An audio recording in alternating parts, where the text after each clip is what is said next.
దేశంలో అమృత కాలం నడుస్తోందని కేంద్ర మంత్రి భూపతిరాజు శ్రీనివాస్ వర్మ అన్నారు.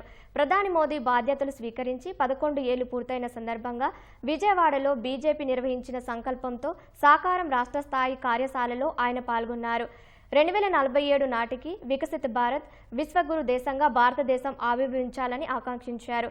ఈ 11 ఏళ్ల పాలనలో దేశం ఎంతో అభివృద్ధి చెందిందని, రాష్ట్రానికి అన్ని విధాలుగా మోదీ ప్రభుత్వం చేయూత అందిస్తుందని శ్రీనివాస్ వర్మ వెల్లడించారు.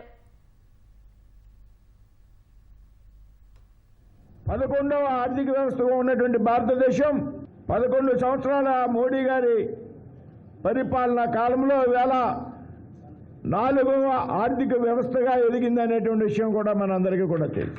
2 సంవత్సరాల కాలంలో ప్రపంచంలో అతిపెద్ద 3వ ఆర్థిక వ్యవస్థగా భారతదేశం వృద్ధి చెందబోతా ఉందనేటువంటి విషయాన్ని కూడా మనం పెద్ద ఎత్తున ప్రజల్లోకి తీసుకెళ్లాల్సినటువంటి అవసరం ఉంది మిత్రులారా.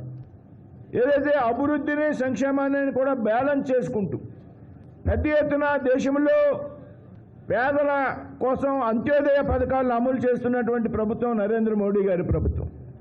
భారతదేశంలోనే కాదు, ప్రపంచంలో ఏ దేశం కూడా ఈ స్థాయిలో పేదలకు సంక్షేమ పథకాలు అందించినటువంటి పరిస్థితి లేదనేటువంటి విషయాన్ని కూడా ఈ సందర్భంగా మనం పెద్ద ఎత్తున ప్రజల్లోకి తీసుకెళ్లాలి మిత్రులారా.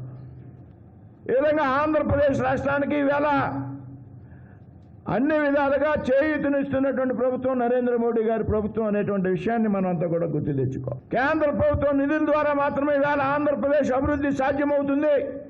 కేంద్ర ప్రభుత్వం నిధుల ద్వారా మాత్రమే రాబోయేటువంటి రోజుల్లో ఆంధ్రప్రదేశ్ భవిష్యత్తు ఉంది అనేటువంటి విషయాన్ని పెద్ద ఎత్తున ప్రజలకు తీసుకుపోవాలి.